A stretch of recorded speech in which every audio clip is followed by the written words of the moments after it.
ಪಾಂಡವರು 12 ವರ್ಷ ವನವಾಸವನ್ನು 1 ವರ್ಷ ಅಜ್ಞಾತವಾಸವನ್ನು ಮುಗಿಸಿ ಹಸ್ತಿನಾವತಿಗೆ ಹಿಂದಿರುಗಿದರು. ವಿರಾಟನ ಪುತ್ರಿಯಾದ ಉತ್ತರೆಯೊಡನೆ ಅಭಿಮನ್ಯುವಿನ ವಿವಾಹವು ನಡೆಯಿತು.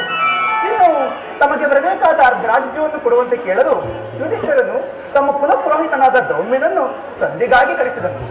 ಆದರೆ ಆ ದುರಹಂಕಾರಿಯಾದ ದುರ್ಯೋಧನನು ಸಂಧಿಗೆ ಸಮ್ಮತಿಸಲಿಲ್ಲ. ಯುದ್ಧವೇನೋ ಒದಗಿ ಬಂದಂತಿದೆ. ಪುನಃ ಯುದ್ಧ? ಹಾಗಾದರೆ ನಿಮ್ಮ ವಿಶ್ರಾಂತಿಯ ದಿನಗಳನ್ನು ಕಳೆದುಕೊಂಡು ಗೋಪಾಂಗನ ಕಟಾಕ್ಷ ಚಂದ್ರಿಕೆಯಿಂದ ಕೊಂದು ದ್ವಾರಕೆಯ ಕುಸುಮಶೀಲದಲ್ಲಿ ಮಲಗಿ ಅರೆಮುಚ್ಚಿದ ಕಣ್ಣುಗಳಿಂದ ಅನಂತ ಭೋಗದ ಕನಸನ್ನು ಕಾಣುವುದು ನಿಮಗಿನ ಸಾಧ್ಯವಿಲ್ಲ. ರುಕ್ಮಿಣಿ, ಲೋಕ ಸೇವೆಯ ಹರಕೆಯನ್ನು ಒತ್ತಾಗಲೇ ನನ್ನ ವಿಶ್ರಾಂತಿ ದಿನಗಳೆಲ್ಲವೂ ಕೊನೆಗೊಂಡವು. ಅದಕ್ಕಾಗಿ ನಾನು ಚಿಂತಿಸಬಲ್ಲ ಪ್ರಿಯ. ಹಾಗಾದರೆ ಈ ಪ್ರಶಾಂತವಾದ ಮುಖಭಂಗಿ ಏಕೆ? ಯುದ್ಧದ ಸಮಾಚಾರವನ್ನು ಕೇಳಿ ವೀರನ ಹೃದಯವು ನರ್ತಿಸುವುದು ಸಾಧ್ಯ. ಹೇಳಿ, ಶಿಶುಪಾಲಾದಿ ದಾನವನ್ನು ಸಂಹರಿಸಿದ ನಿನ್ನ ಚಕ್ರದ ರಕ್ಷೆ ಪುನಃ ಆಚರಿತವಾದ ಜಗತ್ತಿನ ಯಾವ ಆಯೋಜಿಸಿದೆಯೋ ಅದರ ತೀಕ್ಷ್ಣ ದಾರಿಗೆ ಆಹುತಿಯಾಗಿಲ್ಲ. ರುಕ್ಮಿಣಿ, ಯುದ್ಧವೇನೋ ಒದಗಿ ಬಂದಿದೆ. ಆದರೆ ಆ ಯುದ್ಧದಲ್ಲಿ ನಾನು ನಿನ್ನ ಪತಿಯು ನಿರಸ್ತರ. ನಾನು ಆಯುಧಗಳನ್ನು ಹಿಡಿದು ಯಾರ ಪಕ್ಷವಾಗಿಯೂ ಯುದ್ಧ ಮಾಡುವುದಿಲ್ಲವೆಂದು ಪ್ರತಿಜ್ಞೆ ಮಾಡಿರುತ್ತೇನೆ. ಹಾಗಾದರೆ ಈ ಶಯನಾಗಾರದ ವಸತಿಯನ್ನು ದಾಟದಿರಲು ಒಂದು ಅನುಕೂಲ ಕಾರಣ ದೊರೆತಂತಾಯಿತು. ವಾಸುದೇವ, ನಿನ್ನ ರಾಜನೀತಿಯ ಕೌಶಲ್ಯವನ್ನು ನಾನೇ ತಿಳಿದೆ. ಇದು ಪರಿಹಾಸ್ಯವಲ್ಲ ತಾನೆ? ಪರಿಹಾಸ್ಯವಲ್ಲ ರುಕ್ಮಿಣಿ. ಗೋಪಿಕಾಂಗನೆಯಿಂದ ಪರಿವರ್ತನಾಗಿ ಮೊದಲ ವೇಣುಗಾನದಿಂದ ಇಡೀ ವಿಶ್ವ ಸೃಷ್ಟಿಯನ್ನೇ ನಡೆಸಿದ ಲಲಿತ ಕೃಷ್ಣನ ಮೊದಲ ರೂಪವನ್ನು ಜನರು ನೋಡಿರುವರು. ಕಂಸ ಶಿಶುಪಾಲಾದಿ ಧ್ಯಾನಗಳನ್ನು ಲೀಲಾ ಮಾತ್ರದಿಂದ ಸಮ್ಮತಿಸಿದ ನನ್ನ ಪ್ರಚಂಡ ಶಕ್ತಿಯ ಅಟ್ಟಹಾಸಕ್ಕೆ ಜಗತ್ತಿನ ಹೃದಯವು ಈ ಸಾರಿ ಯುದ್ಧ ಪ್ರಾರಂಭವಾಗುವಾಗ ಅವೆರಡಕ್ಕಿಂತ ವಿಭಿನ್ನನಾದ ಬೇರೊಬ್ಬ ಕೃಷ್ಣನನ್ನು ಜನರು ನೋಡುವರು. ಈ ಯುದ್ಧದಲ್ಲಿ ನಾನು ನಿರಸ್ತನು. ಆದರೆ ಕುರುಕ್ಷೇತ್ರ ಯುದ್ಧ ಸೂತ್ರವು ನನ್ನ ಕೈಗಳಲ್ಲಿ ಚದುರಂಗದ ದಾಳಗಳಂತೆ ದರ್ಪ ನಕ್ಷತ್ರ ವೀರರನ್ನು ಅಲ್ಲಿಂದಿಲ್ಲಿಗೆ ಇಲ್ಲಿಂದ ಅಲ್ಲಿಗೆ ನಡೆಸುವುದು. ಶಸ್ತ್ರಾಸ್ತ್ರಗಳ ಸಂಗ್ರಹವೇ ಪೌರುಷದ ಪರಮಾವಧಿ ಎಂದು ಜನರೀಗ ತಿಳಿದಿರು. ಅವರ ಅಂಧಕಾರವನ್ನು ಹರಿಸುವುದು. ಮಾನವನ ಆತ್ಮಶಕ್ತಿಯು ಶತಕೋಟಿ ಶಸ್ತ್ರಾಸ್ತ್ರಗಳನ್ನು ಪರಾಭವಿಸಿ ವಿಜಯದ ಭದ್ರ ಪೀಠವನ್ನು ಏರಬಹುದೆಂಬುದನ್ನು ಜಗತ್ತಿಗೆ ತೋರಿಸಲಿ. ರುಕ್ಮಿಣಿ ಸತ್ಯದ ಚಿರಪ್ರಕಾಶದಿಂದ ಜಗತ್ತನ್ನು ಬೆಳಗಿಸಲು ಪ್ರಿಯೆ. ರುಕ್ಮಿಣಿ, ಭಯಂಕರವಾದ ಕುರುಕ್ಷೇತ್ರದ ರಕ್ತದ ಪ್ರಳಯದಲ್ಲಿಯೂ ಈ ನಿನ್ನ ಪತಿಯ ಕೈಗಳು ಸ್ವಚ್ಛ ಹಿಮದಂತೆ ನಿರ್ಲಿಪ್ತವಾಗಿ ಹೊಳೆಯುವುದನ್ನು ನೀವೇ ನೋಡಿದಂತೆ ಪ್ರಿಯೆ.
ಶಿಕ್ಷಣೆ ಶಿಷ್ಟ ರಕ್ಷಣೆ ದೇವಿ.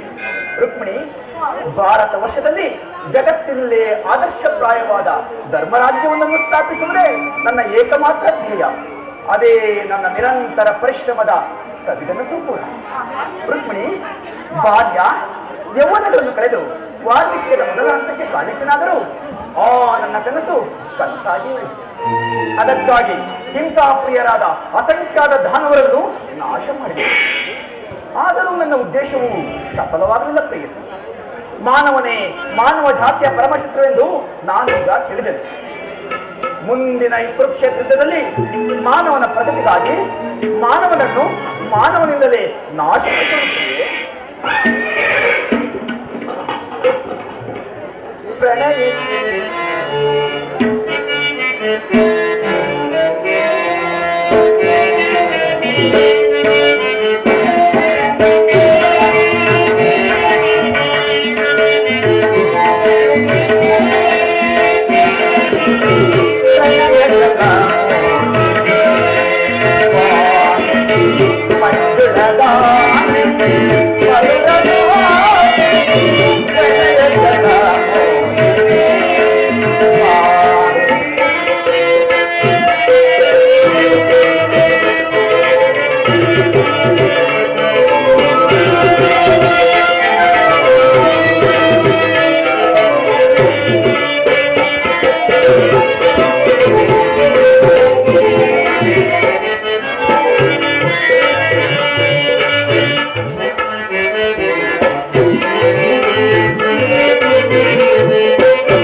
ಮುಂದೊದಗುವ ಕುರುಕ್ಷೇತ್ರದಲ್ಲಿ ನನ್ನ ಸಹಾಯವನ್ನು ಬೇಡಲು ಬರುವಂತಿದೆ.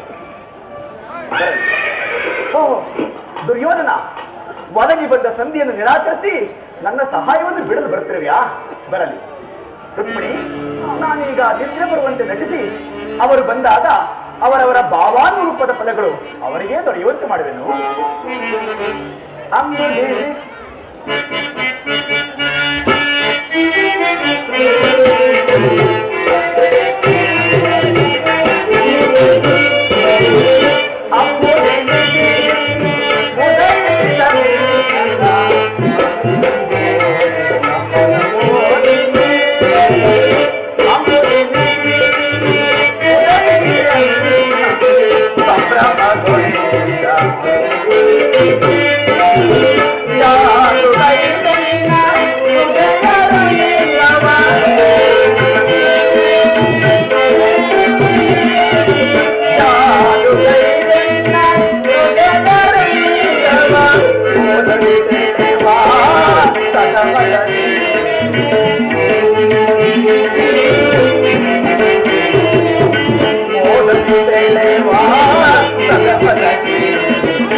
ಶಿವ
ಕ್ಷಣಕಾಲ ನಿದ್ರಿಸುವುದು.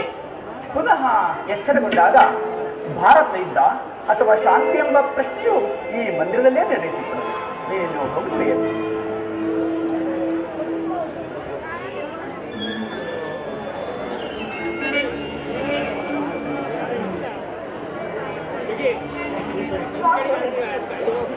ನಾನು ಕ್ಷಣಕಾಲ ವಿಶ್ರಮಿಸಿಕೊಳ್ಳುತ್ತೇನೆ.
ಅಜ್ಞಾತವಾಸ, 1 ವರ್ಷ ವನವಾಸವನ್ನು ಮುಗಿಸಿಕೊಂಡು ಹಿಂತಿರುಗಿದರೂ ಕೂಡ ಪಾಂಡವರ ಆರಾಧ್ಯ ದೈವನು ಎನ್ನ ಪ್ರಾಣ ಸಖನು ಆದ ಭಗವಾನ್ ಶ್ರೀಕೃಷ್ಣನ ಕೃಪಾಶೀರ್ವಾದವು ಇಲ್ಲಿಯವರೆಗೂ ಪಾಂಡುನಂದನರಾದ ನಮ್ಮ ಮೇಲೆ ಇವರಿಗೂ ಬಿಡಲೇ ಇರಲಿ. ಹೀಗೇನೋ ಪಾಂಡವರಿಗೂ ಕೌರವರಿಗೂ ಕುರುಕ್ಷೇತ್ರ ಮಹಾಸಂಗ್ರಾಮವು ಒದಗಿ ಬಂದಂತೆ ನಾನೀಗಲೇ ದ್ವಾರಕೆಗೆ ಪ್ರಯಾಣ ಬೆಳೆಸಿ ಎನ್ನ ಆಪ್ತನಾದ ಶ್ರೀಕೃಷ್ಣನ ಸಹಾಯವನ್ನು ಬೇಡಿ ಬರುವೆನು.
ಸಹಾಯವನ್ನು ಪಡೆಯಲು ಅರ್ಜುನ ದ್ವಾರಕ್ಕೆ ಹೊರಡಲಿರಬೇಕು.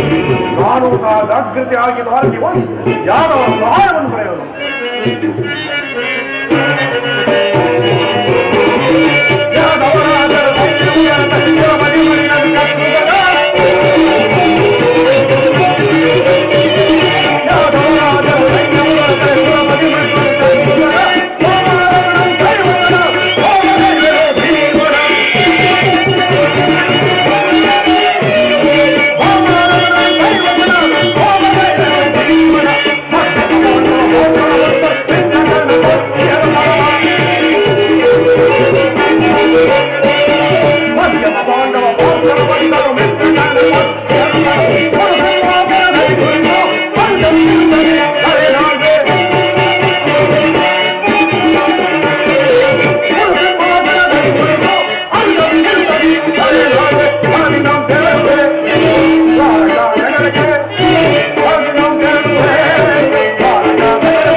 ಭಕ್ತರನ್ನು ಕಾಪಾಡಿ ಉದ್ಧಾರ ಮಾಡಿ ಕಾಪಾಡು ದೇವ ಕಾಪಾಡು.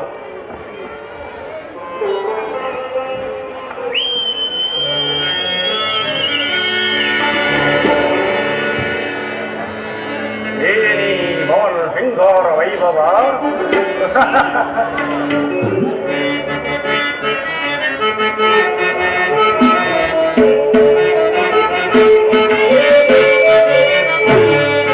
ಮಾಧವನರ ಮನೆಯು ಮನೆ ಹೋದಗೊಲೆ ಬುಡೋ ಇದಕ್ಕೆ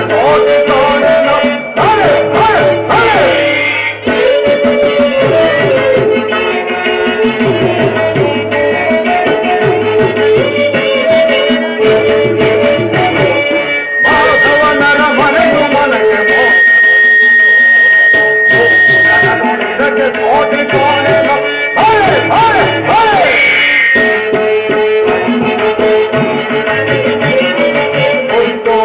ನಗಲಿಂದ ಕೆತ್ತಿರುವ ಗೋಡೆಗಳು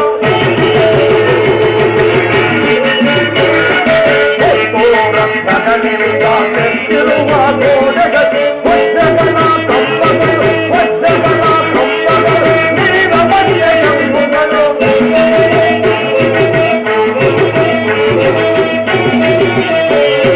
ವಜ್ರಗಳ ಕಂಬಗಳು ವಜ್ರಗಳ ಕಂಬಗಳು ನೀರ ಮಧ್ಯೆ ಎಂಬುಗಳು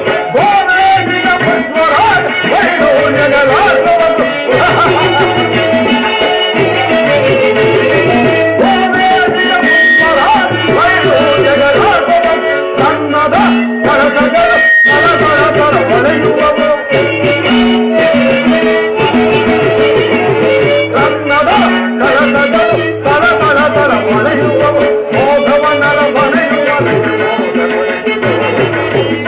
ಜಗದೊಳಗೆ ಕೋಟಿ ಕೋಣೆನ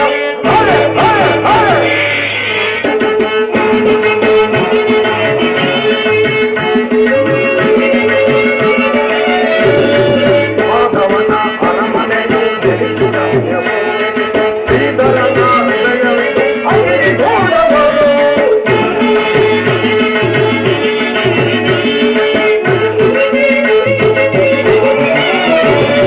ಮಾಧವನ ಅರಮನೆಯು ಶ್ರೀಧರನ ಹೃದಯವನ್ನು ಅಗಿಗೋಡವರು ಎತ್ತರು ನೋಡಿದರೆ ಮುತ್ತಿನ ಮೂರ್ತಿಗಳು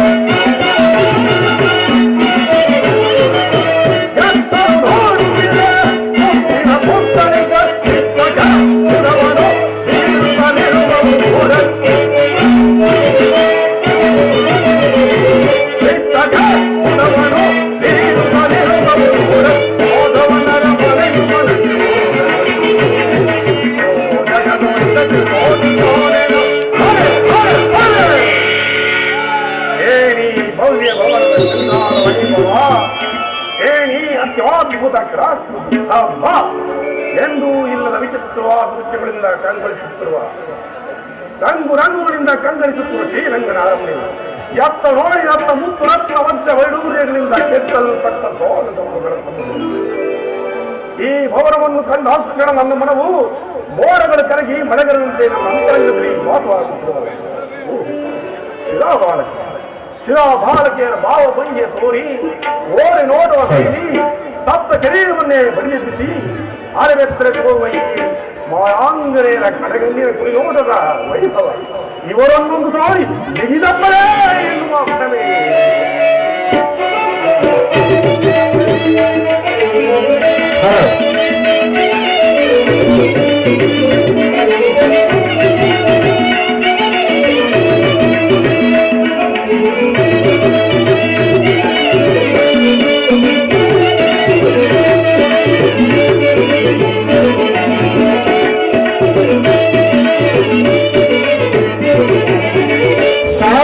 ಸ್ವಾಗತ ಗುರು ನಂದನ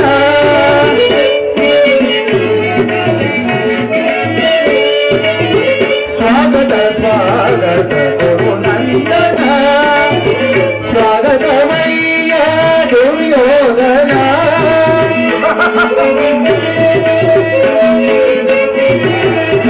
ಸ್ವಾಗತಮಯ್ಯ ದುರ್ಯೋಧನ ಸ್ವಾಗತ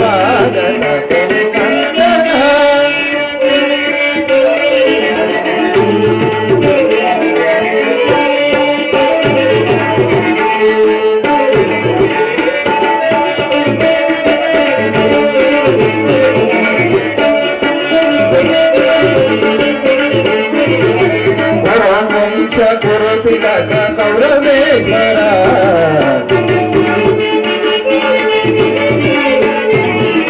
ಗುರುವಂಶ ಗುರುತಿಲಕ ಕೌರವೇಶ್ವರ ನವರತ್ನ ಕಟಿಕ ಸಿಂಹಾಸನಾಧೀಶ್ವರ ಗುರುವಂಶ ಗುರುತಿಲಕ ಕೌರವೇಶ್ವರ ನವರತ್ನ ಕಟಿಕ ಸಿಂಹಾಸನಾಧೀಶ್ವರ ಅಖಿಲ ಸಾಮ್ರಾಜ್ಯ ಚಕ್ರೇಶ್ವರ ಕೌರವೇಶ್ವರ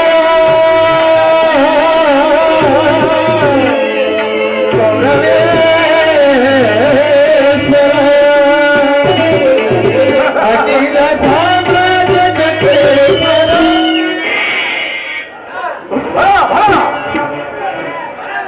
ಅಖಿಲ ಸಾಮ್ರಾಜ್ಯ ಚಕ್ರೇಶ್ವರ ಅಖಿಲ ಸಾಮ್ರಾಜ್ಯ ಚಕ್ರೇಶ್ವರ ರಣರಂಗದ ಧೀರ ಪ್ರಚಂಡ ಗೌರವ ರಣರಂಗದ ಧೀರ ಪ್ರಚಂಡ ಗೌರವ ಸ್ವಾಗತ ಸ್ವಾಗತ ಗುರುನಂದನ ಸ್ವಾಗತಮಯ್ಯ ದುರ್ಯೋಧನ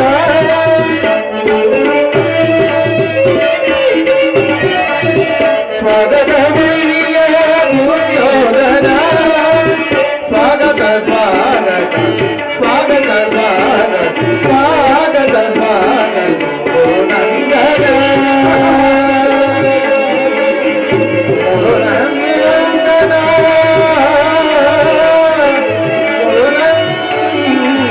ಗುರುನಂದನ.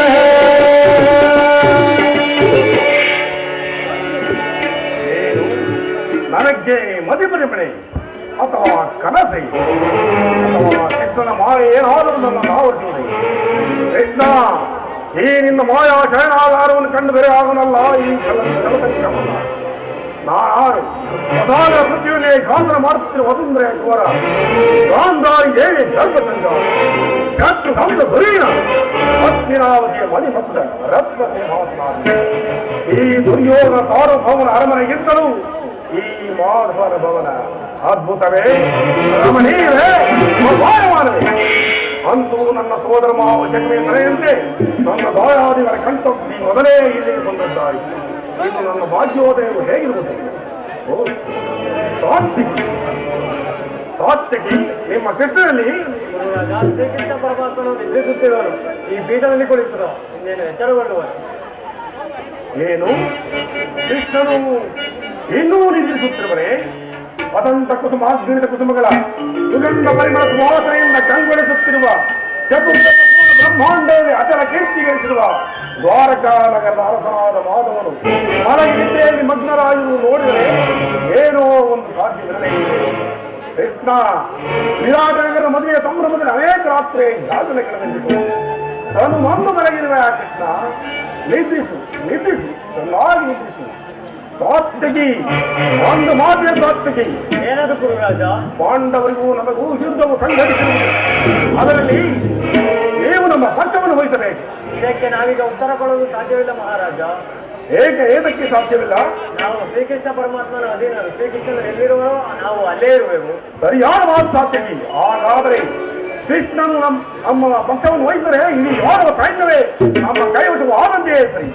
ಓಹೋ, ಸಂದೇಹವಿದೆ. ಈ ಪೀಠದಲ್ಲಿ ಕುಳಿತುಕೊಳ್ಳಿ.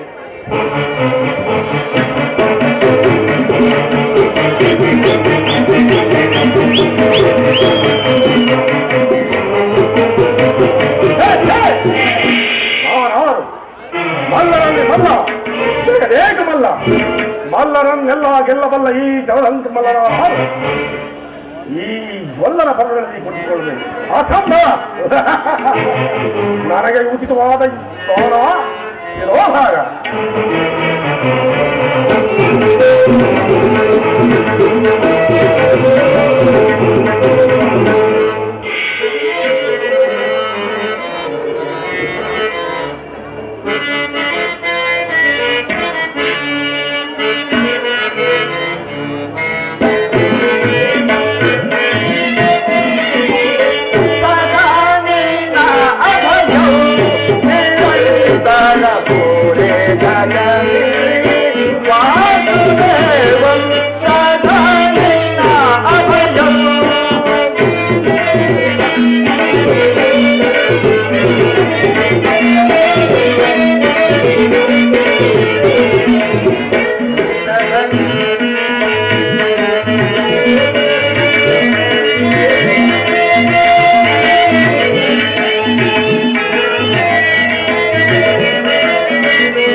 ನನ್ನ ಪ್ರಾಣ ಸಕಲಿದ್ದು ನಿನ್ನಲ್ಲಿ ನಿನ್ನ ಪ್ರಾಣ ಸಕ. ನಿನ್ನ ವಿಳಂಬನೆಯಿಂದ ಎಲ್ಲವೂ ಹಾಳಾಯಿತು. ಏಕೆ ಸಾತ್ವಿಕಿ? ಏನಾಯಿತು? ನನಗದನ್ನು ಹೇಳಲು ಬಾಯಿಲ್ಲ, ನೀನೇ ನೋಡು. ಓಹೋ, ಅಗ್ರಜ ಸುಯೋಧನ ನನಗಿಂತಲೂ ಮೊದಲೇ ಭಾರತೀಯಲ್ಲಿ ಅರ್ಜುನ, ನಿನ್ನ ಆಲಸ್ಯ ಭೌತ್ಯ ಫಲವಾಗಿ ದುರ್ಯೋಧನೆಂದು ಶ್ರೀಕೃಷ್ಣನ ಸಹಾಯ ಪಡೆಯಲು ಇದೆಂತಹ ವಿಡಂಬನೆ ಪಾರ್ಥ? ಇದು ವಿಡಂಬನೆ ಎಲ್ಲ ಸಾಕು. ಪಾಂಡವರ ದುರ್ದೈವ. ಅದಕ್ಕೆ ಮರುಗುವುದಾದರೂ ಏನು? ಕೌರವರು ನಮ್ಮ ಆತ್ಮೀಯರಲ್ಲ. ಒಂದು ವೇಳೆ ಶ್ರೀಕೃಷ್ಣ ಕೃಪಾದೃಷ್ಟಿಯು ಮೊದಲು ಅವರ ಮೇಲೆ ಬಿದ್ದರು ನಮಗೆ ಆನಂದ ವಿಷಯವೇ ಸರಿಸಾಧ್ಯತೆ. ಯುಧಿಷ್ಠಿರನು ತನ್ನ 4 ಸಹೋದರರು ಪಾಂಚಾಲಿಯ ಸಂಘ ಚಿರದ ಸಲುವಾಗಿ ಮತ್ತೊಮ್ಮೆ ವನವಾಸಕ್ಕೆ ತೆರಳುವೆನು. ಅರ್ಜುನ, ನನ್ನನ್ನು ನೋಡಿದೀಗ ಸಮುದಾರವೇ, ನೀನು ದ್ವಾರಕೆಗೆ ಹೊರಟೆ ಎಂದು ತಿಳಿದ ಬಳಿಕವೇ ನಾನು ಹೊರಟದ್ದು. ಆದರೆ ನನ್ನ ಹೃದಯದಿಂದ ನಾನೇ ಮೊದಲು ಇಲ್ಲಿಗೆ ಬಂದೆ. ಸುಯೋಧನ, ಗುರು ಸನ್ನಿಧಿಗೂ ಮೊದಲು ಹೋದರೇನು, ಕೊನೆಗೆ ಹೋದರೇನು? ಅವರವರ ಭಾವಾನುರೂಪವಾದ ಫಲಾಫಲಗಳು ಲಭಿಸುತ್ತವೆ ಸುಯೋಧನ. ಹಾಗೆಂದು ಸುಮ್ಮನೆ ಕುಳಿತರೆ ಕಾರ್ಯವಾಗುವುದೇ ಧನಂಜಯ. ಇಂತಹ ಸಮಯದಲ್ಲಿ 4 ಕಡೆ ತಿರುಗಿದಿರಲೇ ಹಲವು ಮಂದಿ ರಾಜರುಗಳ ಸಹಾಯವು ದೊರಕುವುದು. ಸುಯೋಧನ, ಇವರ ಪದದಲ್ಲಿ ಕುಳಿತು 4 ಪ್ರೇಮದ ಮಾತುಗಳನ್ನಾಡುವ ಇಚ್ಛೆಯಿಂದಷ್ಟೇ. ಸರಿ ಸರಿ, ನಿನಗಿಷ್ಟವಂತ ಸ್ಥಳದಲ್ಲೇ ಕುಳಿತುಕೋ. ಆದರೆ ಈ ಸಾರಿ ನಿಮ್ಮ ಕೃಷ್ಣನು ನಮ್ಮ ಕೈಗೆ ಸಿಕ್ಕಿಬಿದ್ದರು ಪಾರ್ಥ, ಸಿಕ್ಕಿಬಿದ್ದರೂ ಸಂತೋಷವೇ. ಗುರು ಪಾಂಡವರ ಗಮನೆಗಳಲ್ಲಿ ಬಂಧೇರಕದ ಪವಿತ್ರ ರಕ್ತವು ಅರಿತಿದೆ ಎಂಬುದನ್ನು ನಾನಿನ್ನು ಮರದಿಲ್ಲ ಸುಯೋಧನ. ನಾನು ಬರುತ್ತಿಲ್ಲ. ಹೇ ಜನಾರ್ದನ, ಜಾಗೃತನಾದು.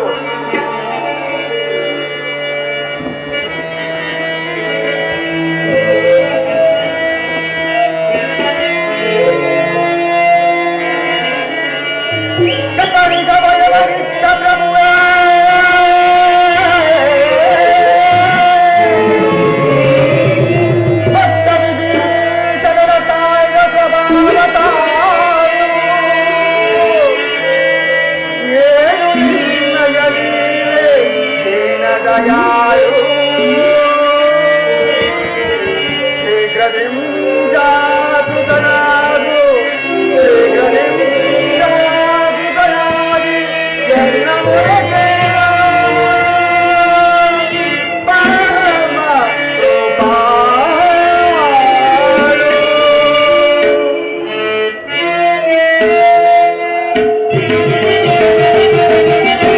ಓ ಸಿಂಧು ಶಯನ ಸುಂದರ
ಹಸತಿದ್ದ ಸತ್ಯಗಳಿಗೆ ಈ ಸೃಷ್ಟಿಯನ್ನು ಹೊರಿಸಿ ಅಂಧಕಾರವನ್ನು ಹೊರಿಸಿ ಅಮೃತವನ್ನು ಉಳಿಸಿ ಮೂರು ಲೋಕದ ಮಂಗಳವು ನಿನಗಾಗಿ ಕಾದವು.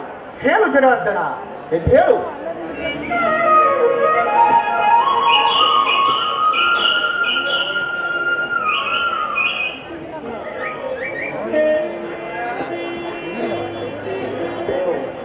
ಧನಂಜಯ, ಯಾವಾಗ ಬಂದೆ? ಎಲ್ಲರೂ ಕುಶಲವೇ?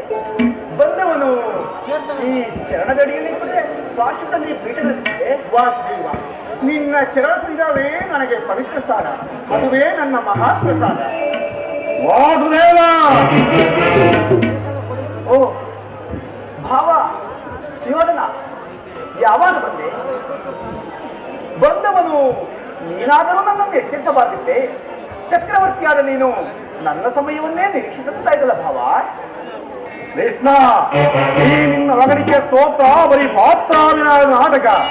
ನಾನು ಬಂದು ಬಹಳ ಹೊತ್ತಾಗಿದ್ರು ಎಚ್ಚರಗೊಳ್ಳದ ನೀನು ಈ ನಿನ್ನ ಪ್ರಾಣಸಕನಾದ ಅರ್ಜುನರು ಬಂದರೆ ಎದ್ದು ಕೂತು ಭಾಷಣವನ್ನೇ ಪ್ರಾರಂಭಿಸುತ್ತೆಯಲ್ಲ. ಚೆನ್ನಾಗಿದೆ ಈ ನಿನ್ನ ಕಪಟ ನಾಟಕ. ಭಾವ, ನೀನು ಬಂದದ್ದನ್ನು ನಾನು ನೋಡೇ ಇಲ್ಲವಲ್ಲ. ಅದಿರಲಿ, ನೀವಿಬ್ಬರು ಏಕಕಾಲಕ್ಕೆ ಇಲ್ಲಿಗೆ ಬಂದ ಸಮಾಚಾರವೇನು? ಕೃಷ್ಣ, ಭಾವ, ಮೋರ್ಗರ ಕಾಡ್ಗಿಚ್ಚಿನಂತೆ ಕುರು ಪಾಂಡವರ ಸಂಗ್ರಾಮ ಸಿದ್ಧವಾಗಿರುವುದು.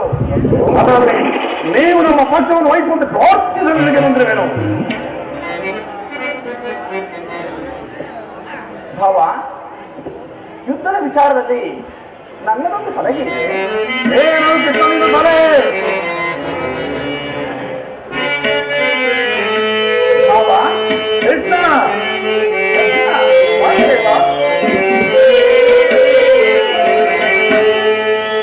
ಬಲ್ಲೆಯ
ಅಸ್ಥಿರವಾದ ಸಾಮ್ರಾಜ್ಯದ ಆಸೆಗೋಸ್ಕರ ಅಣ್ಣ ತಮ್ಮಂದಿರಲ್ಲಿ ಇಷ್ಟೊಂದು ದ್ವೇಷವೇ? ಈ ಯುದ್ಧದಿಂದ ಉಭಯರಿಗೂ ಶಾಂತಿ ಇಲ್ಲ, ಸಂಧಿಯಿಂದ ಸಕರಿಗೂ ಕ್ಷೇಮ. ಇದೇ ನನ್ನ ಅಭಿಮತ ಭಾವ. ಅರ್ಜುನ, ವಾಸುದೇವ, ನೀನು ಸಹ ಯಾದವರ ಸಹಾಯವನ್ನು ಬೇಡಿ ಬಂದಿದ್ದೀನಿ. ವಾಸುದೇವ, ಈ ಉಭಯ ಸಂಕಟದಲ್ಲಿ ನಾನೇನು ಮಾಡಲಿ ಪಾರ್ಥ? ವಾಸುದೇವ, ನೀನು ನಿದ್ರೆಯಿಂದ ಎಚ್ಚರಗೊಂಡಾಗ ನೀನು ಮೊದಲು ನೋಡಿದ್ದು ನನ್ನನ್ನ. ನಿನ್ನ ಕೃಪಾದೃಷ್ಟಿಯು ನನ್ನ ಮೇಲೆ ಬಿದ್ದುಬಿದ್ದ. ನೀನು ನಮಗೆ ಸಹಾಯ ಮಾಡಲೇಬೇಕು ವಾಸುದೇವ.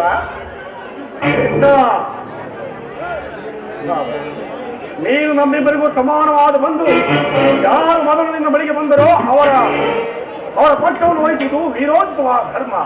ಅಲ್ಲದೆ ನೀನು ವೀರನು, ನ್ಯಾಯಶೀಲನು. ಮೊದಲು ನಿಮ್ಮ ಬಳಿಗೆ ಬಂದ ನಮ್ಮ ಪಕ್ಷವನ್ನು ವಹಿಸದೆ ಆ ಧರ್ಮವನ್ನು ಪಾಲಿಸುತ್ತಾವುದರೆ ಭಾವ, ನೀನು ಮೊದಲು ಬಂದೆ ಎಂಬ ವಿಚಾರದಲ್ಲಿ ನನಗೇನೂ ಸಂದೇಹವಿಲ್ಲ. ಆದರೆ ನಾನು ಎಚ್ಚರಗೊಂಡಾಗ ಮೊದಲು ಪಾರ್ಥನನ್ನು ನೋಡಿ ಅದು ಅಲ್ಲದೆ ಪಾರ್ಥನು ನಿನಗಿಂತಲೂ ಚಿಕ್ಕವನಲ್ಲವೇ? ಅವನು ಬೇಕಾದನ್ನು ಕೇಳುವ ಅಧಿಕಾರ ಪಾರ್ಥನಿಗಿದೆ. ಎಲ್ಲ ಕಪಟಿ. ಈಗ ಕೇಳಿ, ಅಪ್ರತಿಮ ವೀರಭಟ್ರಿಂದ ಕೂಡಿದ ಅಕ್ಷಾಯಣಿ ಸೈನ್ಯ ಒಂದು ಕಡೆ, ಕಣ್ಣನು ನಿರಸ್ತ್ರನು ಆದ ನಾನು ಮತ್ತೊಂದು ಕಡೆ. ಪಾರ್ಥ, ವಾಸುದೇವ, ಈ ಎರಡರಲ್ಲಿ ನಿನಗೆ ಯಾವುದು ಬೇಕು? ಜನಾರ್ದನ, ನಾನು ನಿನ್ನನ್ನೇ ಅಪೇಕ್ಷಿಸುವುದು ಜನಾರ್ದನ. ಆಯುಧಗಳನ್ನು ಹಿಡಿಯುವಂತಿಲ್ಲ, ಮಾಡುವಂತಿಲ್ಲ ಅಂದ ಮೇಲೆ ಕೃಷ್ಣ ಭಾವ, ಪಾಂಡವರ ರಕ್ಷಣಾ ಭಾರವನ್ನು ನೀವೇ ವಹಿಸಿಕೋ. ಗುರುದೇವ ಬಲರಾಮ ಸಹಿತ ಅಕ್ಷೋಹಿಣಿ ಸೈನ್ಯವೇ ನಮ್ಮ ಭಲೇ ಭಾವ, ನಿನ್ನ ಶೌರ್ಯಕ್ಕೆ ತಕ್ಕಂತನ್ನೇ ಹರಿಸಿಕೊಂಡರೆ ನಡೆ ಭಾವ, ಸೈನ್ಯಕ್ಕೆ ಆಜ್ಞೆ ಮಾಡ್ತೇನೆ.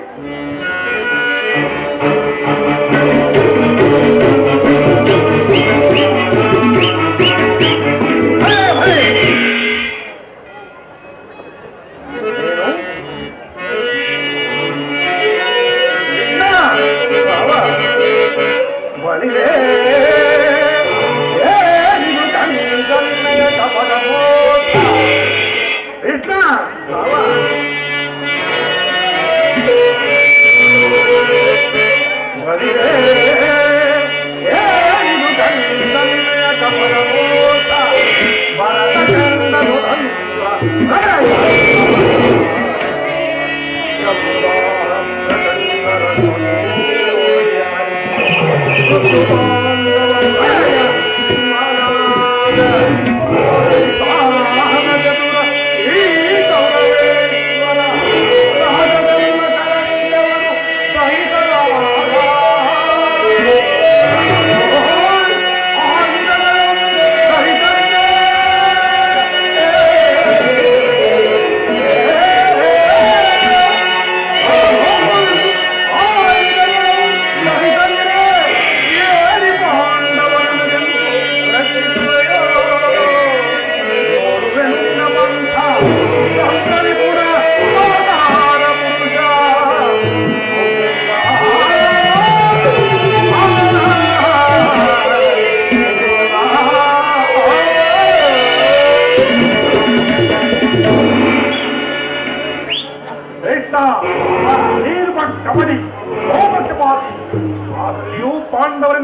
ಮಮತೆ ಅದರಲ್ಲಿಯೂ ಈ ಪಾತ್ರ ಆದರೂ ನಿನ್ನ ಪ್ರಾಣಸಕ ಹೀಗಿರುವಾಗ ನಾವು ನಿಮ್ಮೊಡನೆ ಬೆರೆಯಲು ಸಾಧ್ಯವೇ ಕೃಷ್ಣ?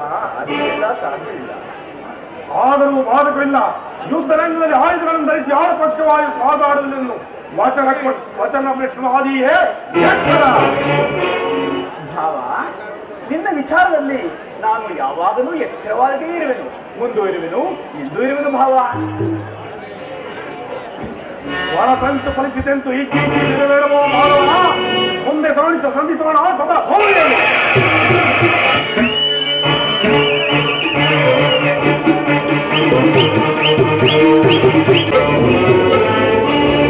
ಈಗ ನಮ್ಮ ಪ್ರಯತ್ನವು ಸಫಲವಾಯಿತು. ಕಬಡ್ಡಿಯಾದ ಕೃಷ್ಣವು ನಮ್ಮ ಪಕ್ಷವನ್ನು ವಹಿಸದೆ ಹೋದರು. ಅಚ್ಚೋರಿ ಸೈನ್ಯ ನಮ್ಮ ಕೈವಶ. ಎಲ್ಲವೆಲ್ಲವೋ ಪಾಂಡವರ ಮನೆ. ಮುಂಬರುವ ಭೀಕರ ಸಂಗ್ರಾಮದಲ್ಲಿ ನಿಮ್ಮ ಹೊರವನ್ನು ಸೇರಲು ಏನನ್ನು ಒತ್ತಿನ ಬಾಬುಗಳು ಹೇಗೆ ಕುಳಿತಿರುವವು. ಮುಂದಿನ ಭೀಕರ ಸಂಗ್ರಾಮದಲ್ಲಿ ಈ ಗೌರವೇಶ್ವರ ವಿಜಯಧ್ವಜದ ಹಾರಾಟ ಆ ಪಾಂಡುರಂಗದ ಆತ್ಮದ ತೀರದ ಮುಂದಿನ ಕುರುಕ್ಷೇತ್ರ ಧರ್ಮ ಯೋಧದಲ್ಲಿ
ಪಾಂಡವರ ದಾರಿಯಾಶಿಯುವಾದ ಭಗವಾನ್ ವಾಸುದೇವನು ನಮ್ಮ ಪಕ್ಷವನ್ನು ವಹಿಸಿದನು.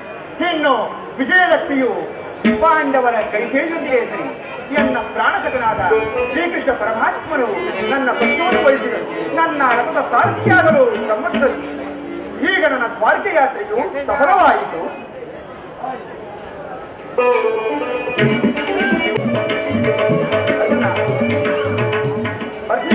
ವಾಸುದೇವ, ಅರ್ಜುನ ಎಂತಹ ಕಾರ್ಯವನ್ನು ಮಾಡಿದೆ. ಸ್ವಹಸ್ತದಿಂದ ಪರಾಜಯಕ್ಕೆ ಆಹ್ವಾನಿಸಿಲ್ಲ.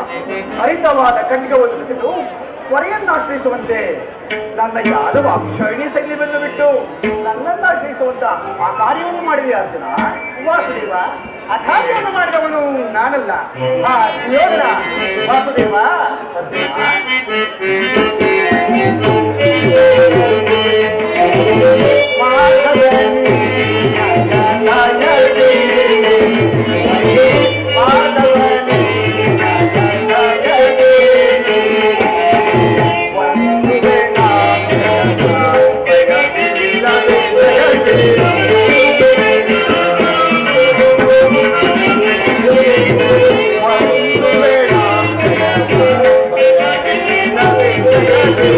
Yeah.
ವಾಸುದೇವ, ನಾನು ಜಯವನ್ನು ಬಯಸಿ ಇಲ್ಲಿಗೆ ಬಂದವಲ್ಲ.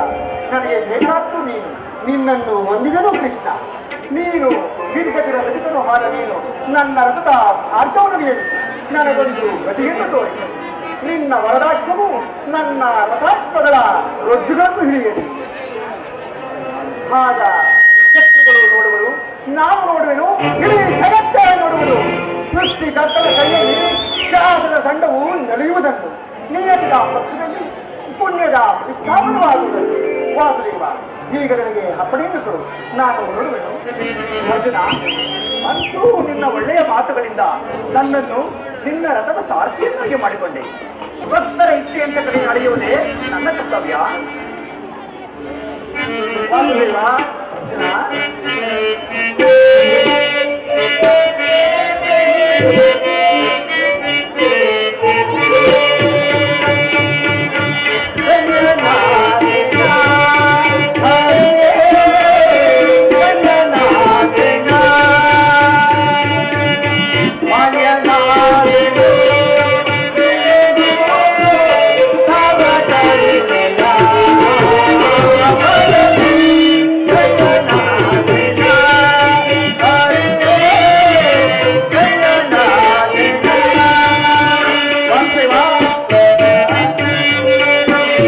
Thank you.